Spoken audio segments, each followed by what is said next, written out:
Nah, sekarang kita lihat contoh kasus representasi bagaimana merepresentasikan pengetahuan dalam sebuah pernyataan yang kita sebut dengan fakta-fakta.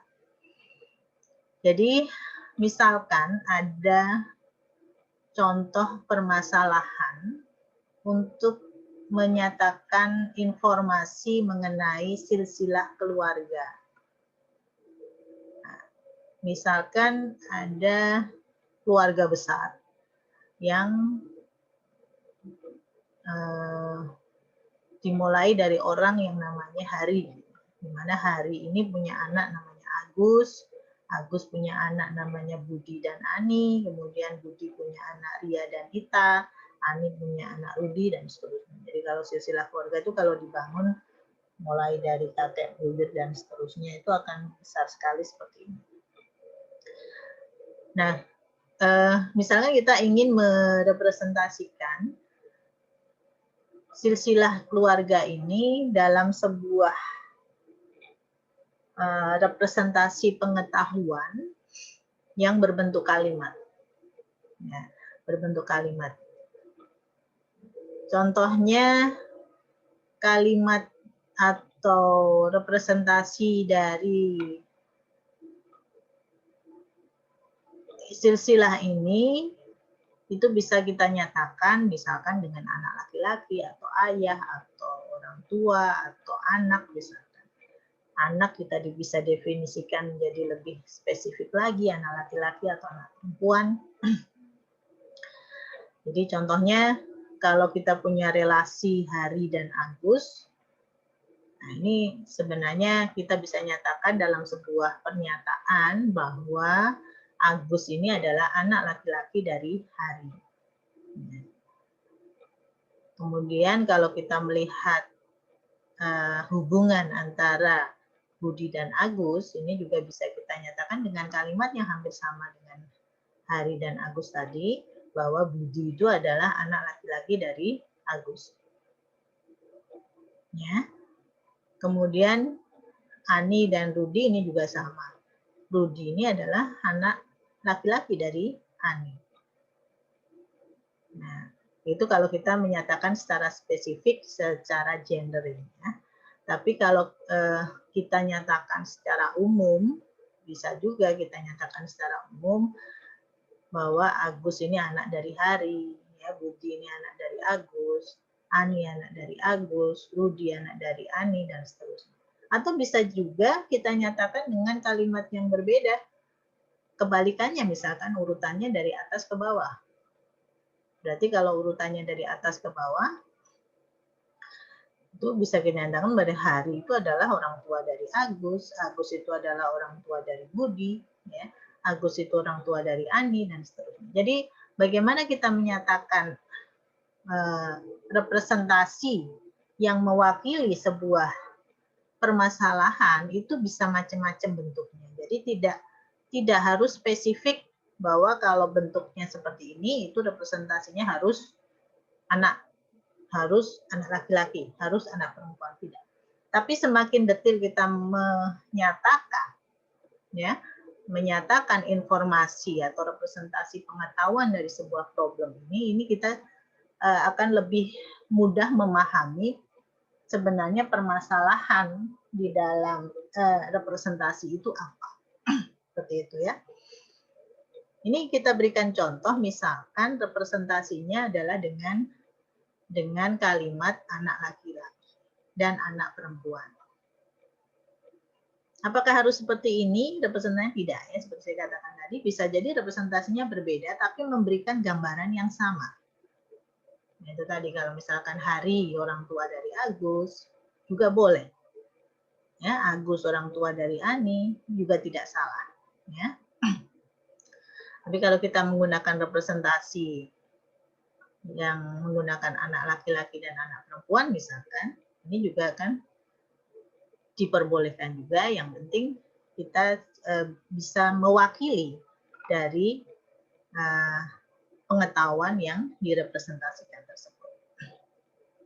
Jadi contohnya ini, anak laki-laki Hari Agus.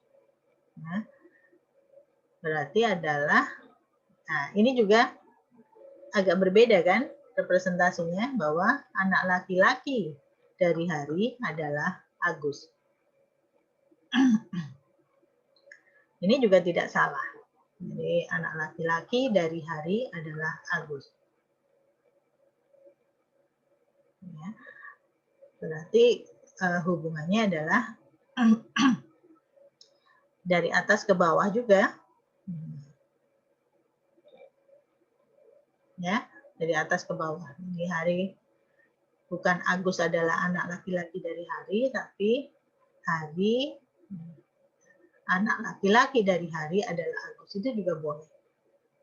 Ya, jadi meskipun representasinya misalkan seperti ini, tapi kalau yang kita wakili juga berbeda, itu bentuknya bisa sama, tapi bisa jadi artinya berbeda.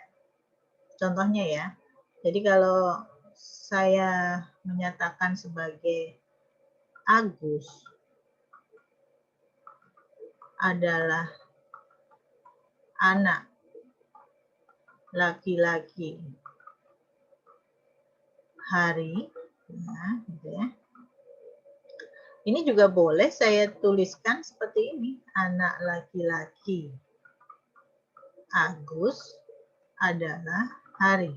Nah, yang penting adalah bahwa semua pernyataan ini harus mempunyai maksud yang sama.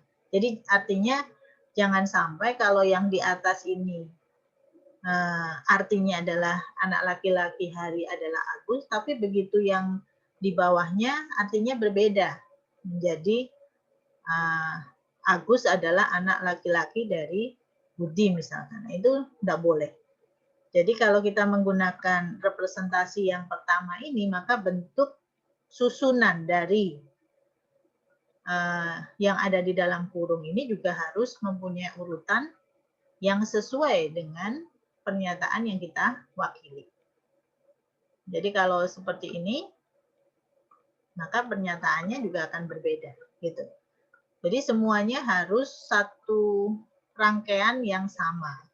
Sehingga kalau nanti digunakan untuk mengambil keputusan, mencari solusi dengan sebuah aturan-aturan yang baru, itu hasilnya juga sama meskipun kita menggunakan representasi yang ini atau representasi yang ini, juga hasilnya harus sama, kesimpulannya harus sama.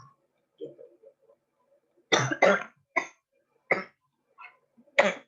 Sampai di sini bisa dipahami dulu.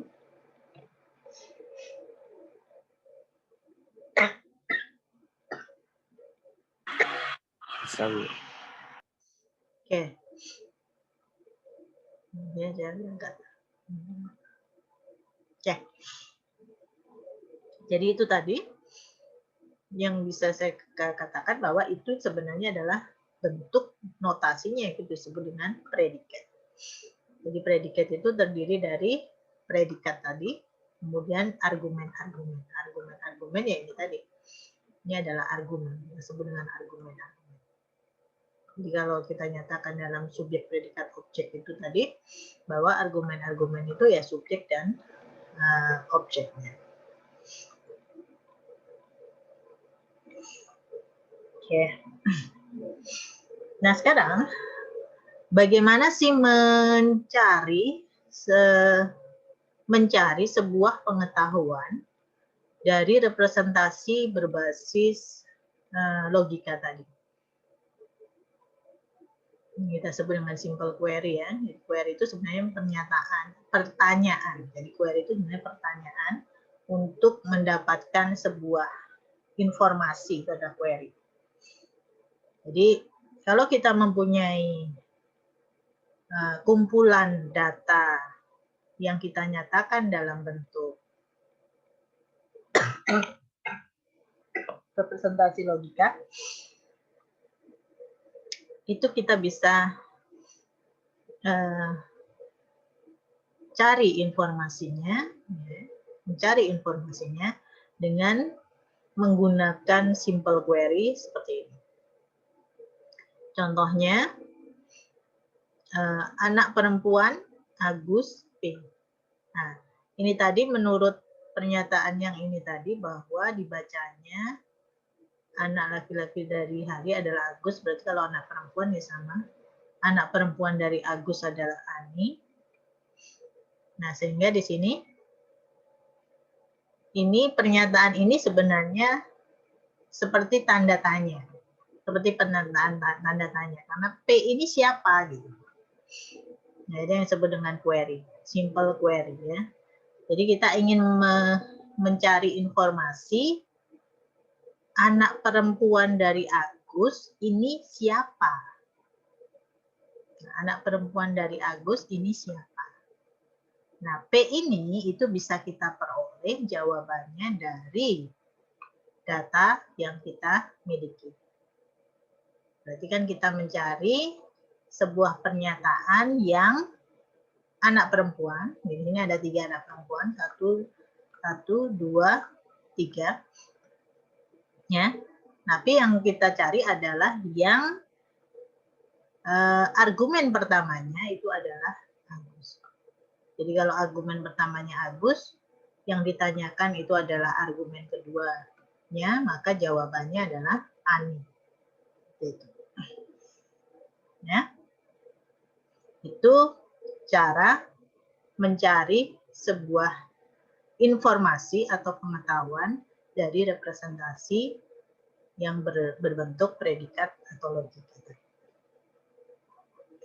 Nah, contoh lain, kalau misalkan kita ingin mencari semua informasi yang berkaitan dengan predikat anak laki-laki, di mana yang ditanyakan di sini semuanya, yang di sebelah kiri berpasangan dengan yang di sebelah kanan. Maka kita harus menampilkan semua informasi yang dimiliki oleh predikat anak laki-laki. Jadi di sini ada 1, 2, 3. Jadi semua tiga-tiganya ini kita berikan informasi bahwa yang sebelah kiri itu adalah orang tua, yang sebelah kanan itu adalah anak laki-laki. Kita akan menghasilkan untuk orang tua Hari, anak laki-lakinya adalah Agus. Untuk orang tua Agus, anak laki-lakinya adalah Budi. Orang tua Ani adalah anak laki-lakinya Rudi, dan seterusnya. Jadi ini jawabannya. Jadi ini jawaban kalau kita mempunyai query yang bentuknya seperti ini. Contoh lain, kalau kita juga bisa menyatakan hubungan misalkan lebih dari 2 query ya. Jadi lebih dari 1 query. Contohnya, anak laki-laki P, Budi, anak perempuan P, siapa? Nah, gitu ya. Sehingga ini sama saja kita menanyakan siapa sih saudara perempuan dari Budi? Jadi di sini ada orang P, kita nggak tahu siapa itu P. Dia punya anak laki-laki namanya Budi.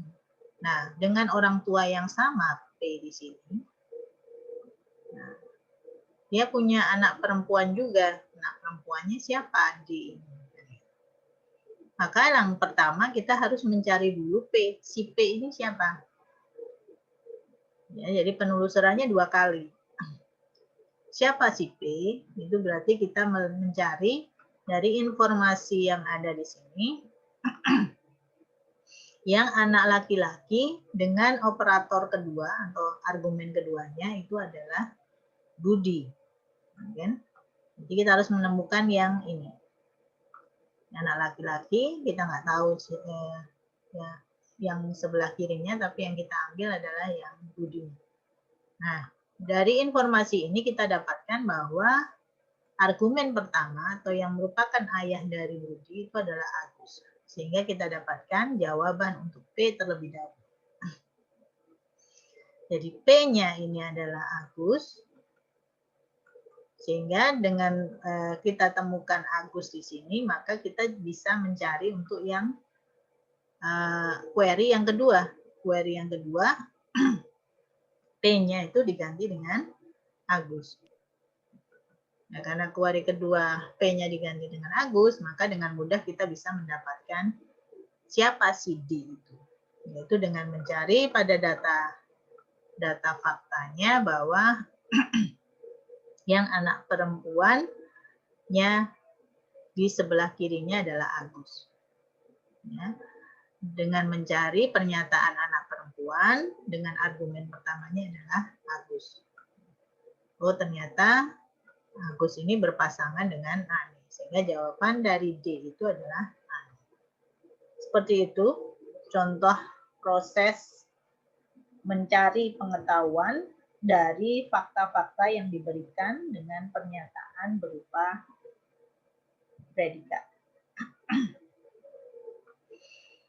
Nah,